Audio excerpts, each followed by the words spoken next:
Hi everyone, it's Mads from Denim and Leather and I'm here with Toby Jepson. Hello, hello, I'm good, yeah, I'm good. So you're out on the road with FM and Dare at the moment, but right. You're out as a solo act, so I am. Can you tell people a bit about what, if they're going to show, what they're going to expect to see in your set? Well, it's something I don't do very often now. I used to do a lot of acoustic solo shows, you know, between really, I suppose, everything I was doing, whether I was doing in Gun, when I was playing with Gun, or whether I was in Dio's Disciples, in between those sort of tours, I would go out and do acoustic shows. So it was the only way I could play my own material. And I've been releasing EPs over the years, and which is like solo stuff. So I did a lot of it, but because since Wayward Sons has come along, I've stopped doing it. So when FM asked me, I mean, I know the guys in FM really, really well. They've been friends of mine for years, almost 30 years. I mean, Little Angels used to open for FM back in the day. So they're great lads, and I've opened for them a number of times over the years. And they're always really gracious, and they always ring me up and say, "Oh, would you fancy doing it?" And I just thought, because we'd finished the headline tour with Wayward Sons about a month ago, when I got these dates offered, it fell precisely between the end of the Wayward Sons tour and the beginning of the festival season. So before we do Download, so I thought, well, why not? You know, a bit of fun, and it's an opportunity for me to play Little Angel songs because I don't really get an opportunity to do that very much. So and it's a bit of fun, you know, it's a bit of fun. How do you find it having to go out on your own without the rest of the band behind you? Terrifying, absolutely terrifying. It's as naked as you can be as a musician, really, you know. But the thing, I write all my songs on an acoustic guitar, so they easily transfer back to an acoustic guitar. That's my benchmark. Is if I can sit and play a song and it works acoustically, and it's because it's all about the words for me, the words and the melody and the idea. And so if it works like that, then it's going to work as a song. So whenever I strip it back to a tune, it seems to work. So, but it is quite terrifying because I'm not the greatest musician, so I kind of just about get away with it, and I'm always forgetting chords and all the rest of it. But I don't mind that because I think that's real live music. You know, it's not supposed to be perfect. It's supposed to be an emotional delivery. So it's always great fun to do it. You know. And many people know you as the frontman for Wayward Sons. Yep. And the last time we spoke was just before your second ever. It was, wasn't it? So how do you feel the band's progressed since then? It's been an extraordinary sort of experience actually, because we don't. None of us in the band. 'Cause I mean, you know, there's not just me that's got a past. You know, Phil, the drummer's, you know, been in Tokyo Dragons, and he plays with all sorts of people, including Spear of Destiny and Joe Elliott, and so he's got a big past. You know, bass player Nick's been in Chrome Molly. You know, the guys. There's lots of history there. But what we've learned over the years is you should never be have any sense of entitlement at all. So when I put Wayward Sons together, it was for the right reasons, to be a new band, to be a fresh band. And so I didn't expect anything. I just thought, well, we'll make the album, we'll put it out, and we'll see what happens. But you know, we were incredibly fortunate because we got offered. Obviously, you saw us at Rock and Blues, and we played Ramblin' Man, and we did, you know, Steel House, a couple of other things. But then it's just snowballed from there. I mean, the album's doing great. We're selling plenty of copies of that, and we've opened for Inglorious. We opened for Steel Panther. You know, we've done lots and lots of gigs, a lot more than I anticipated, to be fair. And then the headline dates we finished a month ago were.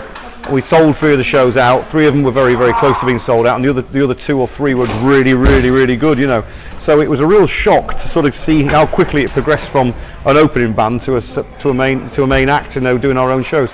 So I'm absolutely blown away. I mean, I didn't think at my age having a second bite of the cherry was even possible, let alone it'd be a decent bite of the cherry, if you know what I mean. So yeah, we feel very blessed, and we feel. Progressively, it's doing the right thing. It's naturally evolving, and it's becoming its own thing in its own time. And I don't want to push it hard. I just want to play the music and hope people like it. That's what I want to do. You know. So, what are your plans for Wayward Sons for this year? Well, we're doing some festivals. We're doing Download, and we've got quite a lot of indoor festivals at the end of the year. I was saying to someone earlier on that the only problem we've had, we're a little bit of a sort of victim of our own success, really. That.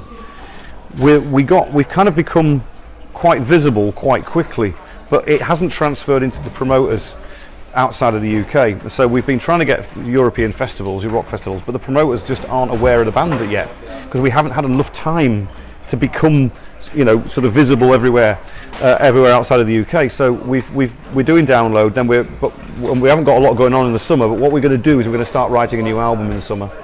As soon as the summer's over, we've got lots of festivals coming up. We're playing with Saxon at the end of the year on their dates. We'll be doing some more headline shows, and again, like I say, aiming towards making another record sometime next year, I think. Yeah. And your recent tour had a bit of a different opening act. Yeah. What can you tell us about that?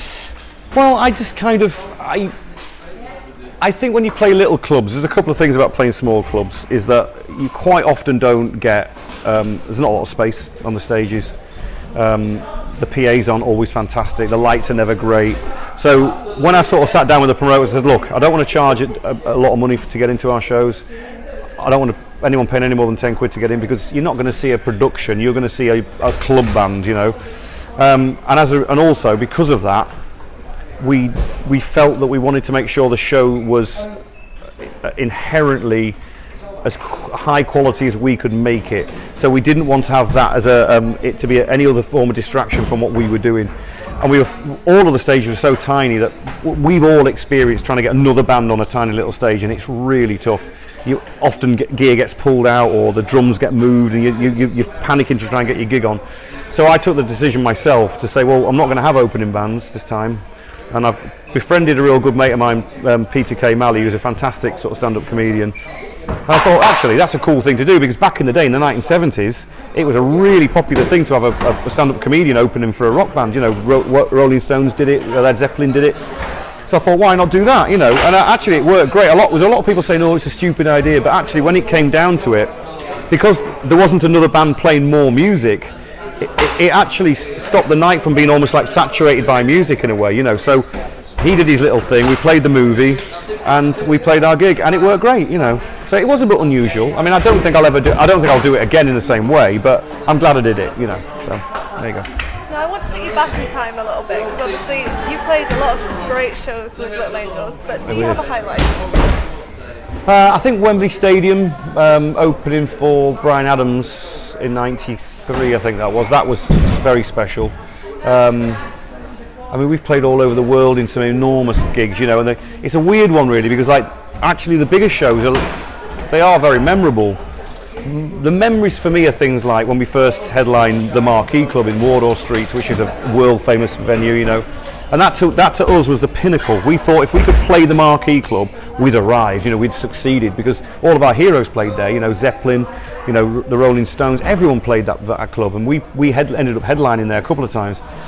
But then what happens is, then you go, well, okay, we've done the Marquee Club now, we want to play Hammersmith, you know.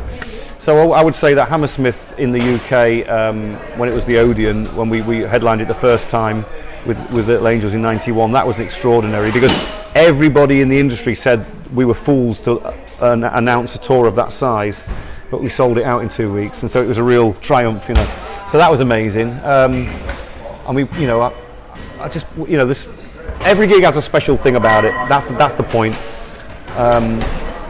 Yeah, I think those three: the Marquee, Hammersmith, and probably Wembley Stadium in this country. But like I said, I played all over the world, so you know, there's lots of gigs to choose from, to be fair. Well, thank you so much for chatting. It's all right. Make sure you check out Toby and Wayward Sons, and come back to Download Brother for more. Bye. Thank you. Bye.